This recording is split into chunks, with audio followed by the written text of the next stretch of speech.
제가 봉독해 드리겠습니다. 주 하나님이 그 여자에게 물으셨다. 너는 어쩌다가 이런 일을 저질렀느냐? 여자도 핑계를 대었다. 뱀이 저를 꿰어서 먹었습니다. 주 하나님이 뱀에게 말씀하셨다.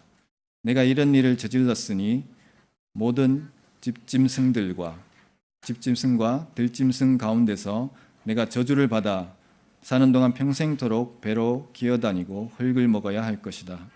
내가 너로 여자와 원수가 되게 하고 너의 자손을 여자의 자손과 원수가 되게 하겠다. 여자의 자손은 너의 머리를 상하게 하고 너는 여자의 자손의 발꿈치를 상하게 할 것이다. 12장 1절. 주님께서 아브라함에게 말씀하셨다. 너는 내가 살고 있는 땅과 내가 난 곳과 너의 아버지의 집을 떠나서 내가 보여주는 땅으로 가거라. 내가 너로 큰 민족이 되게 하고 너에게 복을 주어서 내가 크게 이름을 떨치게 하겠다. 너는 복의 근원이 될 것이다. 너를 축복하는 사람에게는 내가 복을 베풀고 너를 저주하는 사람에게는 내가 저주를 내릴 것이다. 땅에 사는 모든 민족이 너로 말미암아 복을 받을 것이다. 아멘.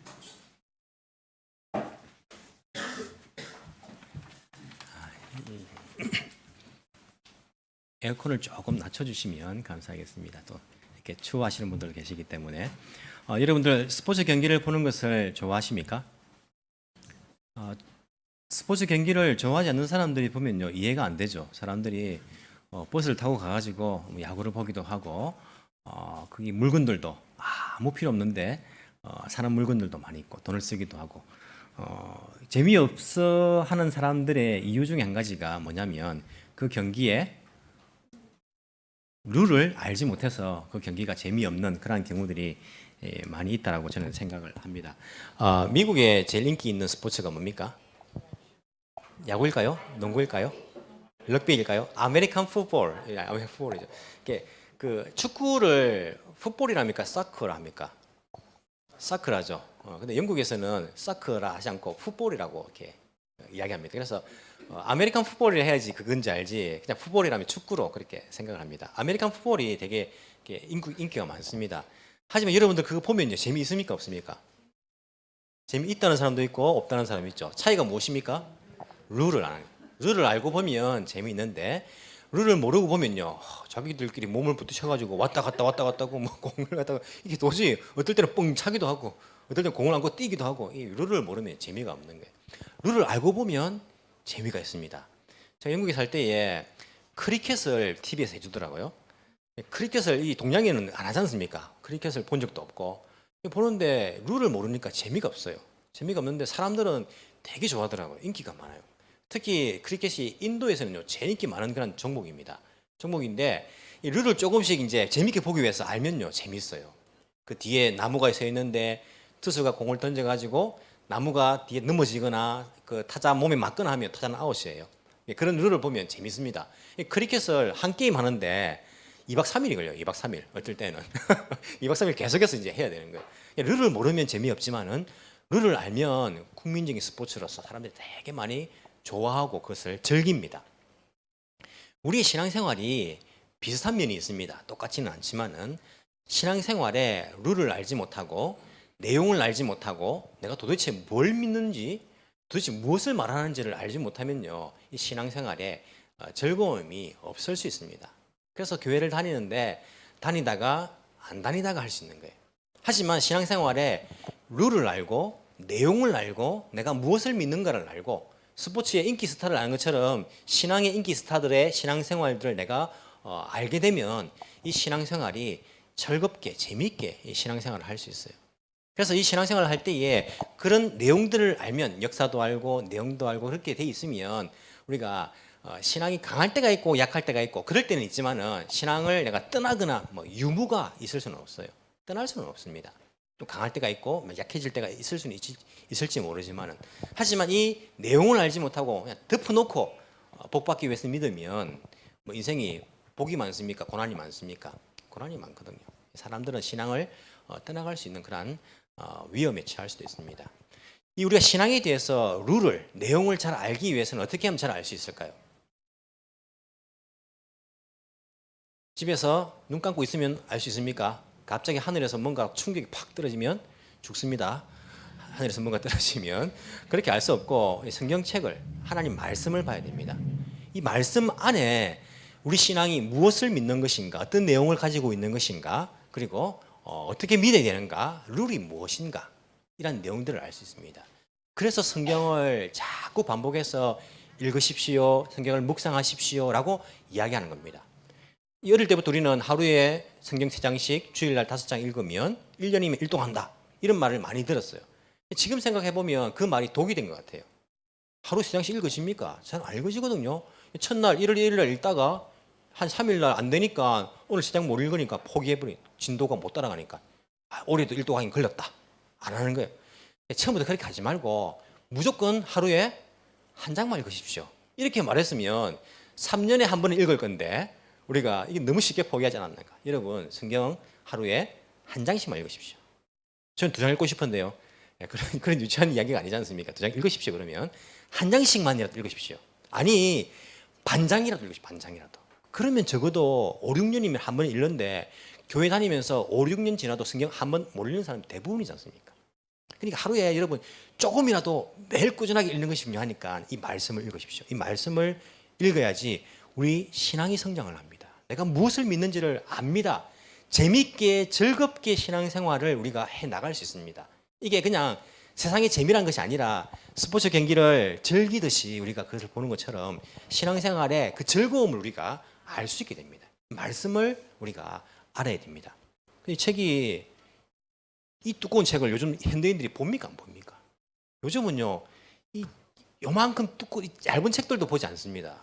아니 영상도 다 안 봅니다. 그래서 뭘 봅니까? 짤방이 뭡니까? 짧은 영상 뭐 몇 초 안 되는 거 이런 것들만 보고 그리고 책도 안 보고 그냥 유명한 그 부분만 이렇게 사람들이 보지. 이 두꺼운 책을 누가 이렇게 다 볼 수 있습니까? 거기다가 이 책이 쉽습니까 어렵습니까? 그것도 모를 정도로 어렵죠, 그죠? 쉬운지 뭐 어려운지 그것도 모를 정도로 어렵단 말입니다. 어려워서 뭔 말인지도 모르겠고 뜨겁고. 그래서 이 목사의 사명 가운데 한 가지가 무엇이겠습니까? 성경의 말씀을 여러분들이 신학교 다 못 가니까 제가 가서 이 말씀을 배워가지고 여러분들에게 하나님의 말씀이 어떤 내용인지 어떤 말씀인지를 쉽게 풀어서 여러분들에게 전달해 주는 것이 저의 사명 가운데의 한 가지입니다.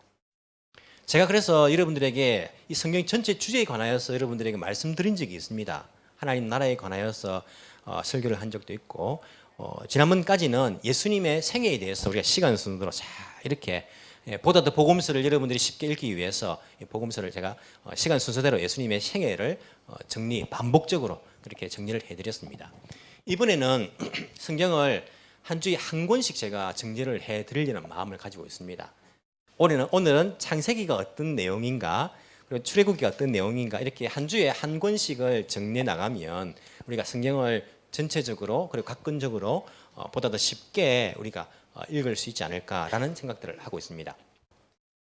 하지만 창세기 따로 출애굽기 따로 그렇게 제가 설교를 하게 되면 여러분들이 성경 전체의 내용에 대해서는 조금 멀어질 수 있습니다.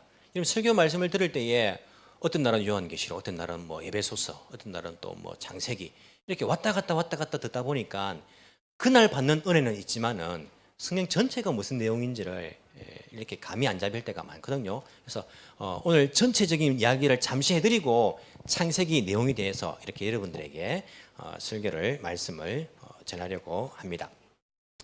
전에도 말씀드렸지만 성경 전체는요 학자마다 다르지만 하나님 나라에 관한 책이라고 말씀을 드렸습니다. 뭐 다른 학자들은 예수 그리스도, 뭐 언약, 막 이렇게 여러 가지 이야기를 하는데 여러분들 일단 다른 이야기들을 일단 잠시 접어두시고 누가 이야기해도 하나님 나라에 관한 이야기는 나오게 되어 있습니다. 이 책은요 하나님 나라에 관한 이야기입니다. 즉 무슨 말이냐면 하나님 나라의 시작 창세기, 하나님 나라의 완성 계시록. 그래서 하나님 나라가 어떻게 진행되어 가는가에 관한 이야기입니다. 하나님께서 하나님 나라를 어떻게 하나님 나라는 하나님께서 통치하시는 나라지 않습니까? 그 나라에 관한 이야기입니다.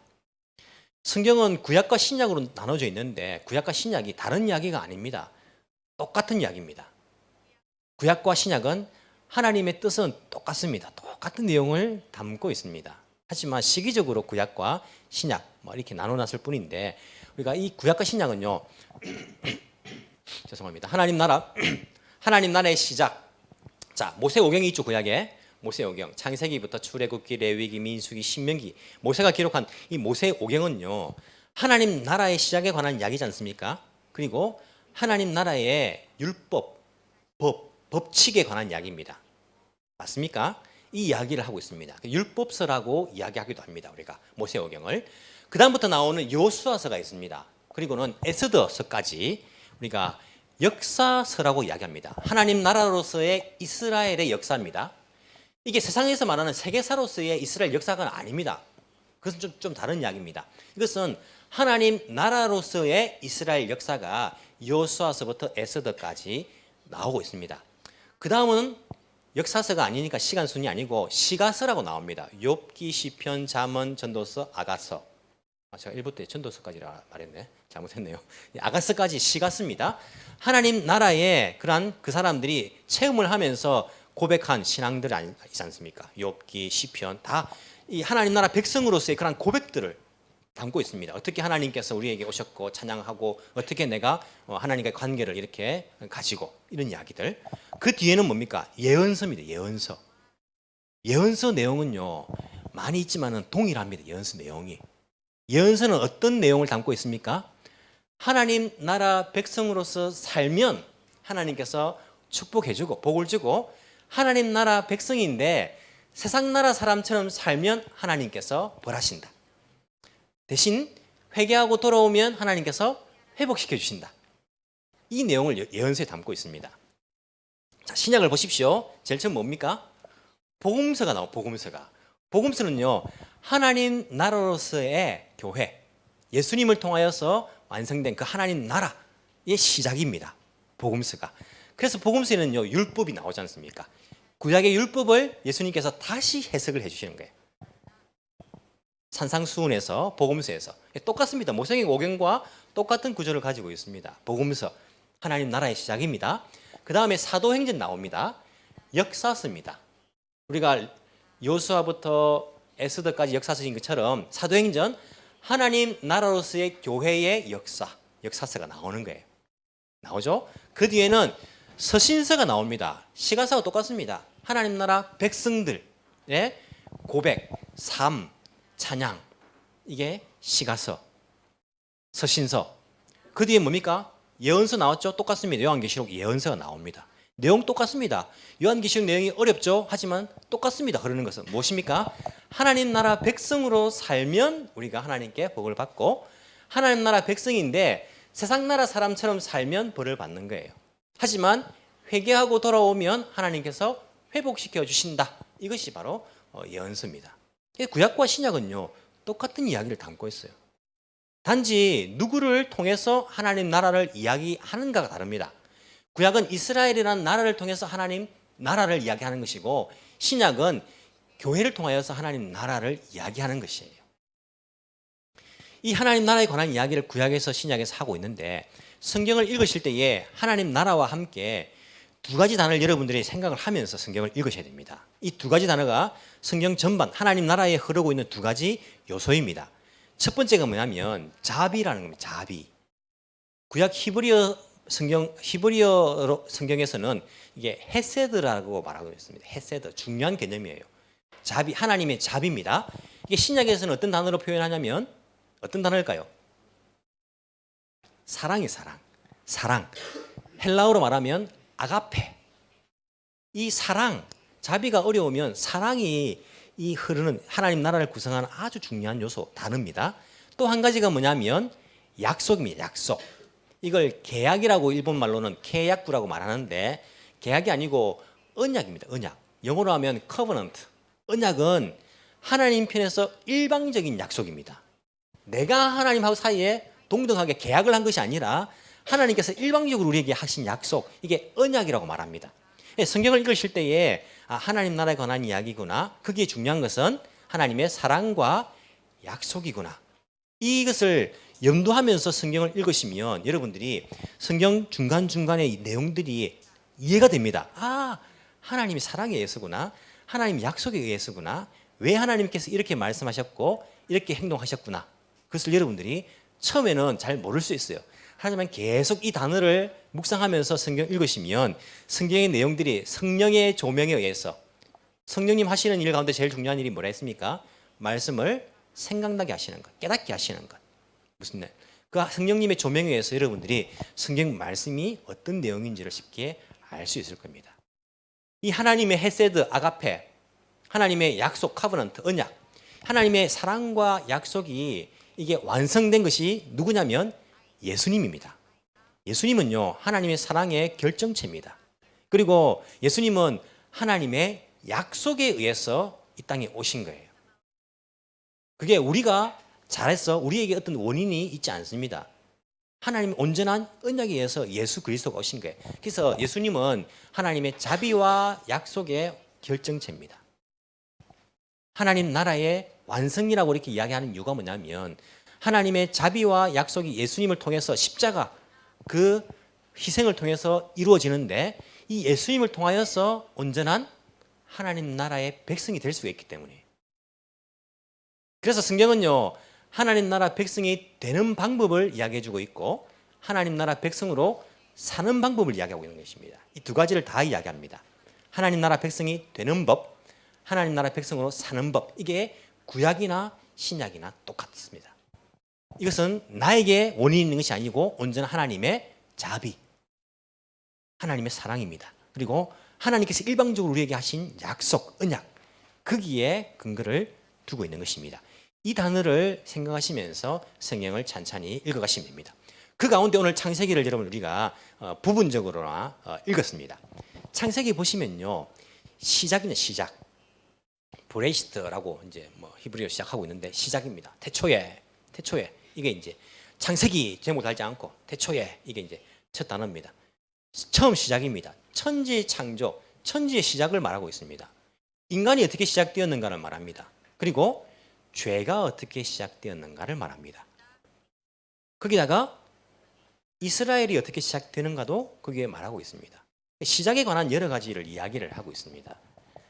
다 묶어서 하나님 나라의 시작에 관한 이야기를 하고 있는 거예요. 자, 두 부분으로 나눌 수 있습니다. 창세기는 1장부터 11장까지는요.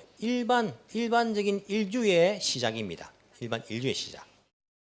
그리고 12장부터 마지막 장까지는 이스라엘의 시작을 이야기하고 있습니다. 자, 1장부터 11장까지 인류 일반의 그러한 역사에 대해서 시작에 대해서 말씀을 하는데 보시면 뭐 하나님께서 천지를 창조하시고 아담의 가족들 나오고 아담의 가족이 누굽니까? 처음에 가인을 낳았고 그리고 아벨을 낳습니다. 가인이 아벨을 죽입니다. 죄에 의해서. 이 죄라는 것은요, 하나님 나라를 망치는 이 원인이 바로 죄라는 것입니다. 성경 읽어보시면 하나님 나라가 왜 망쳐지냐? 일본말로 메차쿠차 되냐면 온전히 죄 때문입니다. 죄 때문에. 교회, 하나님 나라로서 교회, 왜 교회가 엉망이 됩니까? 죄 때문입니다. 여러분, 하나님 나라 백성으로서 여러분들의 삶이 왜 엉망이 됩니까? 죄 때문입니다. 여러분 가정이 왜 엉망이 될까요? 죄 때문입니다. 죄가 원인입니다. 하나님 나라를 망치는 원인은 바로 죄입니다. 가인이 아벨을 죄 때문에 죽입니다. 그리고 하나님께서 약속의 아들 셋을 또 주시죠. 셋을 통해서 인류가 누구에까지? 노아에게까지 이어집니다. 우리가 또 너무 개까지 가면 안 되니까, 자, 우리는 가인의 후손들은 아무도 없다고 말씀드렸죠. 가인의 후손은 아무도 없습니다. 다 죽었습니다. 노아의 홍수 때에 다 노아의 후손들, 인류는요 다 노아에게서 이제 나온 겁니다. 아담으로부터 노아로부터 나온 자손들입니다. 이 노아의 자손들, 후손들입니다. 셈, 함, 야벳이 있죠. 그리고 사람이 바벨탑을 쌓습니다. 죄 때문입니다. 하나님 없이 내가 하나님 되겠다는 것입니다. 하나님 없이 살자는 겁니다. 죄 때문에. 그리고 일반 인류 역사 끝나고 하나님의 시선은 아브라함에게 주목합니다. 이스라엘이 시작됩니다. 그래서 아브라함, 아들 이삭, 그리고 아들 야곱, 아들 요셉의 이야기가 창세기에 기록되어 있는 것을 우리가 볼 수 있습니다. 하나님께서 하나님 나라를 시작하셨는데 죄 때문에 엉망이 되었습니다. 그때 하나님께서 이미 구원의 계획을 시작하십니다. 구원의 계획의 시작이 창세기에서 나옵니다. 오늘 읽은 3장 15절이 하나님 구원 계획의 시작인 것을 알 수 있습니다. 어떻게 나와 있습니까? 같이 읽어볼까요? 시작. 내가 너로 이제 3장 15절입니다. 시작. 내가 너로 이자와 원수가 되게 하고 너의 자손을 이자의 자손과 원수가 되게 하겠다. 너의 이자의 자손은 너의 머리를 상하게 하고 너는 이자의 자손의 발꿈치를 상하게 할 것이다. 여자하고 뱀하고 사이가 안 좋다 이런 이야기가 아니지 않습니까? 이건 하나님의 구원의 시작을 말씀하십니다. 뱀의 후손은 누굽니까? 뱀은요 사탄이 뱀을 통해서 유혹했으니까 사탄을 말합니다. 사탄은 죽지 않고 계속 있습니다. 그 사탄 하와를 유혹했던 사탄은요 지금도 살아서 여러분들 하와들을 유혹하고 있습니다. 그리고 그 하와를 통해서 아담을 유혹합니다. 예, 사탄은 아직도 살아 있습니다. 사탄의 후손 여인의 후손은 누구입니까? 예수님이십니다. 예수님 사탄과 예수님 사이에 그런 전쟁 있었죠. 예수님께서 이기시는 그런 우리의 모습을 볼 수 있는데 우리 인간들은요 다 남자의 후손입니다. 여러분들 남자의 후손이죠. 기분 나쁩니까? 요즘 뭐 페미니즘 그죠? 근데 이런 말 하면 안 됩니까? 우리들은요 다 남자의 후손입니다. 인류는요 여자의 후손이 아닙니다. 왜 그렇습니까? 아버지 날 낳으시고 사람의 염색체는요 남자는 XX 염색체죠. 그 중에 여자는 XY 염색체가 맞습니까? 반대입니까? XX 여자고 XY가 남자다 그죠? X라는 말은 뭐냐면 안에 그 뭐 이렇게 정보가 없다는 말이죠. 없다는 말로 제가 들었습니다. 기억에 잘 모르지만 생물 시간에 X 염색체는 무슨 그게 뭐 없다는 말이라고 하더라고요. Y가 있다는 말이지 않습니까? Y는 남자만 가지고 있는 것은 그 정보를 여자는 없는 겁니다. 그래서 없는 것과 남자의 있는 그에 만나면 남자가 되는 거고 없는 것과 없는 게 만나면 없는 게 되는 겁니까? 맞습니까? 남자가 X, Y를 가지고 있으니까 하여튼 남자 요소입니다. 사람들은요 남자 요소입니다. 하지만 여자 요소는 딱 한 분 계십니다. 누구십니까? 예수님입니다. 동정녀 마리아에게 태어나시고 사람들이 어떻게 처녀가 아이를 낳느냐 우리가 남들이 안 믿는 거 압니다. 어떻게 믿습니까? 이 과학이 발달한 시대에 알지만은 예수님이 여자의 후손으로 와야지 우리의 구원자가 되십니다. 원죄로부터 자유롭기 때문에. 그래서 하나님의 계획입니다. 이 여인의 후손은요 예수님이십니다. 예수님께서 이 뱀은요 사탄은 예수님을 십자가에 못 박았다고 생각할지 모르지만은 발꿈치를 물었다고 생각할지 모르지만 상하게 했다고 생각할지 모르지만 예수님은 완전히 사탄의 머리를 깨부셨습니다. 죄의 권세, 사망의 권세를 완전히 이기셨습니다. 이게 구원의 계획이 창세기에 이미 나와 있는 것을 우리가 알 수 있습니다. 이렇게 여러 가지 시작이 창세기에 시작되고 있는데 이 창세기를 기록한 모세는요 약속의 땅 가나안에 들어가기 전에 이 출애굽한 제2세대들에게 우리가 어떻게 시작되었는가를 말해주고 있는 거예요. 어떻게 시작되었는가. 이 인류가 어떻게 시작되었고 우리 이스라엘이 어떻게 시작되었는가. 그리고 하나님의 구원 계획이 어떻게 시작되고 있는가를 이렇게 말하고 있고 아브라함을 통하여서 우리 민족이 어떻게 시작되었는가를 말씀을 해주고 있는데 이것이 이스라엘에게만 해당하는 것이 아니라 하나님 나라인 우리에게도 해당하고 있는 것입니다. 어떻게 아시냐면 아브라함에게 주신 말씀을 보십시오. 12장 아브라함에게 하나님께서 약속을 하십니다. 뭐라고 약속을 하십니까? 자, 너 떠나라. 너로 큰 민족이 되게 하겠다. 너에게 복을 주어서 내가 크게 이름을 떨치게 하겠다. 너는 복의 근원이 될 것이다. 이게 복의 근원이 될 것이다라고 말하고 있는데 너는 복이 될 것이다 이렇게 말하고 있습니다. 너는 복이다. 너는 복이 될 것이다.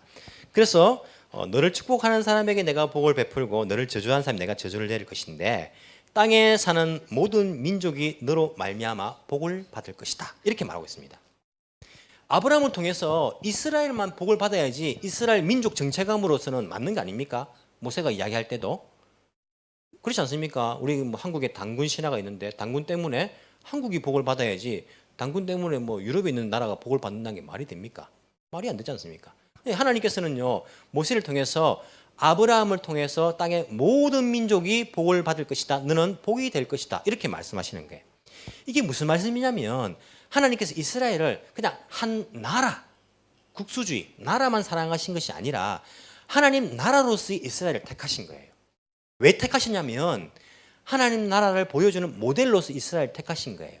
그래서 이스라엘을 통해서 하나님이 모든 민족이 복받게 하기 위해서 하나님께서 이스라엘을 택하신 겁니다.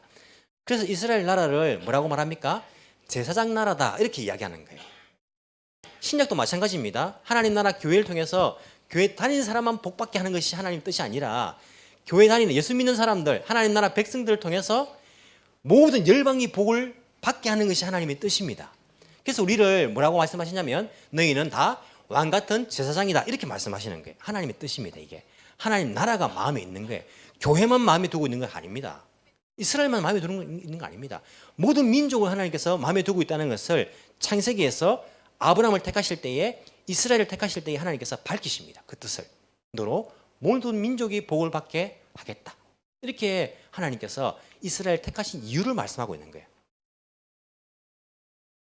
여러분 보십시오. 우리는요 날 때문에 다른 사람이 복 받는 것을 싫어할 때가 많습니다.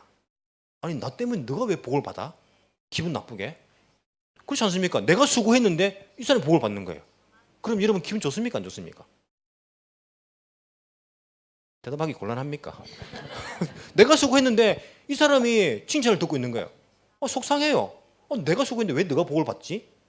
내가 열심히 일했는데 왜 내가 잘 먹고 잘 살지? 막 열받는 거예요.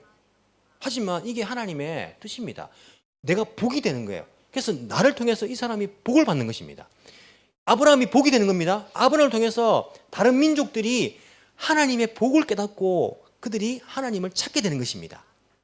그래서 아브라함 여러분 보십시오. 복이 되니까 아브라함이 그 땅에 들어가니까 그 주변 나라 사람들이 아브라함이 복인 줄 알았을까요? 몰랐을까요? 알았습니다. 자기 조카 롯이 잡혀갔을 때에 그 부하 몇 명 됐도 않는 사람, 300명 조금 넘는 사람 데리고 가가지고 싹 다 이기고 돌아오는 거예요. 다 이기고. 아브라함이 애굽에 도망갔다 오는데 싹 재물을 들고 오는 거예요. 아브라함 저 복이네.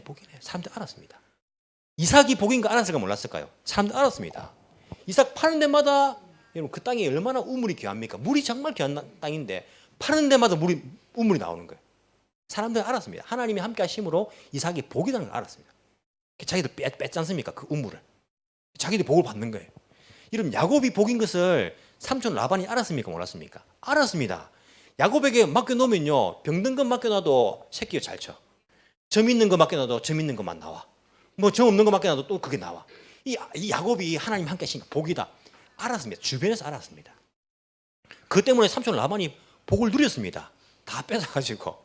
이런 요셉이 복인 거 알았습니까? 몰랐습니까? 알았습니다. 요셉이 노예로 갔는데 아이고 저 복도 없는 것 아닙니다. 노예 갔는데 주인이 요셉이 복인 것을 알아. 이 복덩어리네 복덩어리. 감옥에 갔는데 야 참 재수 복도 없다. 아닙니다. 감옥 갔는데 높은 사람들이 다 알았습니다. 이제 복이네 복덩어리네. 총리가 되었는데 그 나라 왕이 알았습니다. 야 요셉 저 복이네. 처음에는 요셉을 미워했던 형제들도 가뭄이 들었을 때에 흉년이 됐을 때에 알았습니다. 요셉이 복이네. 요셉 때문에 살았네. 이게 하나님께서 의도하신 겁니다. 하나님의 백성들이 복이 되어가지고 그 복 때문에 다른 사람의 복을 누리는 겁니다. 내가 수고했는데 내가 복을 받는다. 당연한 겁니다. 아빠가 돈 벌었는데 자식들이 누리는 거예요. 복의 근원입니다. 복입니다. 아빠가 있어 다행이다. 엄마가 수고했는데 아이들이 밥을 먹는 겁니다. 아이들이 수고했는데 나중에 노후가 즐거운 겁니다. 이게 하나님께서 의도하신 겁니다. 내가 수고했는데 내 학교에서 내 친구들이 복을 누리는 거예요. 내가 수고했는데 내 직장에서 다른 동료들이 복을 누리는 것입니다. 이게 하나님께서 의도하신 겁니다. 근데 세상은요, 죄로 인하여서 이 원리를 다 깨뜨려버려요. 죄로 인하여서. 죄가 전달되는 거예요. 복의 근원이 아니라 죄의 근원이 되는 거예요. 죄의 근원이. 나 때문에 욕심을 부리니까 옆 사람도 너 욕심 부리니 나도 욕심 부려야지. 내가 손해보는데 죄가 더해지는 겁니다. 하나님께서 우리에게 아브라함을 또 시작해가지고 하나님 나라 백성은요 이 복이라는 것을 그래서 모든 민족이 복을 받는다는 이 원리를 심어주신 거예요. 이게 하나님의 약속입니다. 여러분 아브라함이 아들을 낳았습니다. 누굽니까? 이삭을 낳았습니다. 이삭을 낳기 전에 하나 더 낳았습니다. 몰래. 누굽니까? 이스마엘을 낳았습니다. 여러분 지금 우리가 이스마엘은 뭐 그렇다고 이삭이 낫다 이렇게 생각하는데 이스마엘을 아주 나쁜 놈으로 생각하지 않습니까? 그런데 여러분 그 당시에 내가 이스마엘을 태어났다 생각해 보십시오. 어떻겠습니까? 얼마나 악이 바치겠습니까? 내가 형인데 그래도 나는 아브라함의 아들인데 이게 보니까 사라 큰 엄마가 나를 구박하지요. 그리고 동생 여러분 괴롭히지 않습니까? 막 그 동생만 사랑하니까 막 하면 막 쫓아보내버리는 거예요. 집 나가라고 막. 얼마나 이러면 마음이 아프겠습니까? 생각해보면 인간적으로. 하지만 여기서 우리가 생각해야 될 것이 뭐냐면 약속입니다. 약속. 하나님께서 약속하신 아들은 누굽니까? 이삭입니다. 사라를 통해 낳을 아들, 이게 하나님께서 약속하신 것입니다. 인간적으로 되지 않는다고 생각한 것. 그래서 이삭은요, 약속의 아들입니다. 하나님께서 약속대로 온 아들인 거예요. 이스마엘은 어떤 겁니까? 하나님의 약속을 믿지 못해가 낳은 아들이에요. 불신. 하나님의 약속을 불신해서 낳은 아들인 거예요. 그래서 하나님께서 이삭을 택하신 겁니다. 약속하신 아들이기 때문에. 이게 이스마엘은 막 죽기보다 싫어가지고 그렇게 쫓아내신 것이 아닙니다. 이스마엘도 하나님께서 복을 주십니다. 하지만 이삭이 약속의 아들인 거예요. 이게 하나님께서 이 복이라는 것이 하나님의 사랑과 약속에 의해서 이어지는 것입니다. 우리가 복의 근원이 되기 위해서는요, 하나님의 약속을 봐요. 약속을. 신약에서도 여러분 약속의 말씀을 붙잡으십시오 이렇게 말하는 이유가 뭐냐면, 하나님, 우리가 복의 근원이 되는 것이 하나님의 약속에 의해서입니다. 아니면요, 우리는요, 죄의 전달자가, 하나님 약속을 붙잡지 않으면 이 세상의 원리에서 욕심 부리고, 욕하면 욕받고 또 욕하고, 욕심 부리고 더 막 죄만 왔다 갔다 하는 거예요.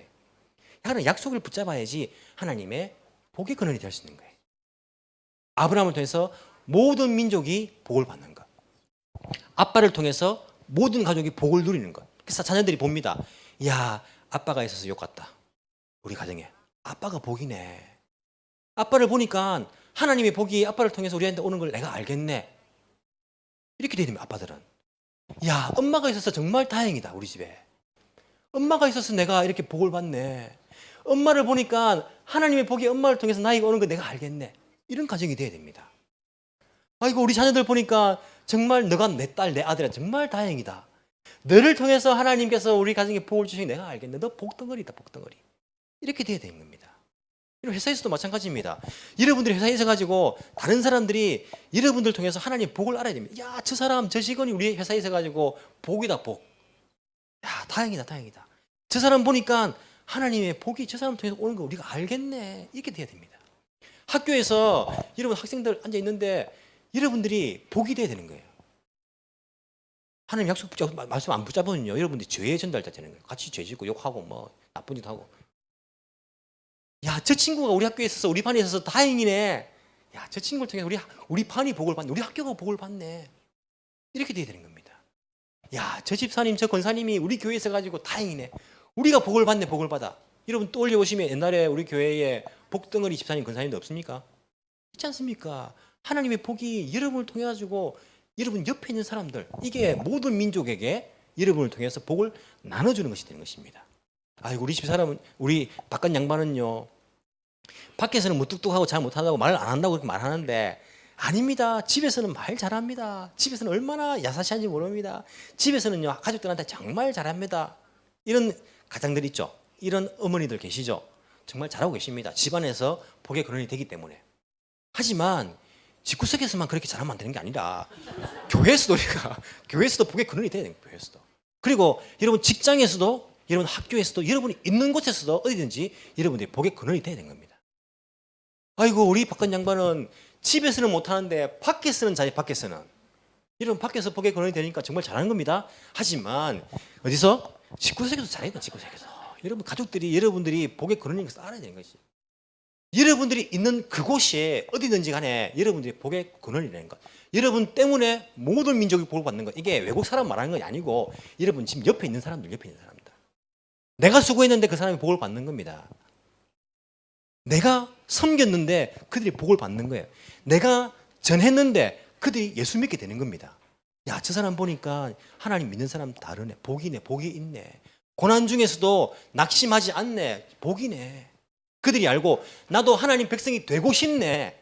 그래서 그들이 하나님 백성이 되는 것, 이것이 바로 하나님 나라가 확장되어 가는 방법입니다. 하나님 나라가 이 땅에 임하옵소서. 나라가 툭 떨어지는 것이 아니라 우리가 복이 됨으로써 하나님 나라 백성들이 더 많아지는 것, 이것이 바로 하나님 나라가 확장되어 가는 것, 넓어지는 것, 하나님 나라가 이 땅 가운데 임하는 것. 여러분이 복의 근원이 되는 것입니다. 우리 노방전도 합니다. 가서 복음을 전합니다. 누가 듣습니까? 누가 받습니까? 하지만 여러분들의 입술을 통하여 떨어지는 그 복음, 여러분 그 행동을 통하여서 누군가가 복을 누리게 되면 여러분들이 복의 근원이 되는 것입니다. 여러분들, 하나님의 약속은요, 창세기부터 시작되었습니다. 태초부터 시작되었습니다. 여러분들을 복의 근원으로, 여러분들을 복으로 삼으실 하나님의 계획은요, 하나님의 약속은요, 이미 시작되었습니다. 이것은 하나님의 사랑에 의해서, 예수님에 의해서 완성이 되었고, 지금도 성령 하나님을 보내주셔가지고 그 하나님의 약속은, 하나님의 사랑은 계속되고 있습니다. 그 하나님의 사랑 의지하고 그 약속 붙들고 여러분이 복이 되어서 하나님 나라가 여러분을 통하여서 넓혀져 가는 그런 역사가 우리 가운데 있기를 간절히 소망합니다. 기도드리겠습니다. 사랑이 많으신 하나님 아버지, 감사합니다. 아무것도 아닌 저희들, 너무나 작은 존재인 저희들, 하나님께서 일방적으로 우리를 사랑해 주시고, 우리가 하나님 나라를 망쳤는데 죄 때문에 우리를 향하여서 구원의 계획을 세우시고, 또 우리에게 그 구원을 약속하신 하나님의 그 사랑과 약속, 감사를 드립니다. 주님, 아브라함을 선택하실 때에 그를 통하여서, 그의 자손인 예수 그리스도를 통하여서 모든 민족이 복을 받을 것이라고 약속하신 하나님, 저희들이 그 사랑의 전달자가 되기를 원합니다. 그 복의 전달자들이 다 되기를 원합니다. 나 때문에 내 옆에 사람이 복을 받으니까 배가 아프고 질투하고 시기가 나고 내가 손해본 것 같고, 그런 마음이 아니라 나로 인하여서 내 옆에 사람들이 복을 받고 칭찬을 듣고 그들이 먹을 것을 얻게 되고 그들이 더 풍요롭게 살 수 있는 것 바라볼 때에, 하나님의 그 계획이 나를 통해 이루어졌다는 사실 때문에 기뻐하며 즐거워할 수 있는 하나님 나라 백성들이 다 되게 주여 은혜 베풀어 주시기를 간절히 소망합니다. 생명의 말씀을 나의 입술을 통하여서 나의 이웃들에게 전달하여 주시고, 나를 통하여 나의 가정이 복을 누리며, 나를 통해 우리 교회가 복을 누리며, 나를 통해 내가 있는 그 회사가, 그 학교가, 내가 서 있는 곳, 그곳이, 이 땅이 복을 받을 수 있는 그런 은혜를 우리 가운데 허락하여 주옵소서. 주님, 어두워져 가고 죄로 가득 차가는 이 세상 가운데 우리가 죄악에 물들지 아니하고 온전히 하나님의 그 은혜의 그 축복의 말씀을, 의로운 말씀을 전달하며 살 수 있는 주의 백성들 다 되게 주님 인도하여 주옵소서. 감사드리며 살아계신 예수님 이름으로 기도합나이다. 아멘.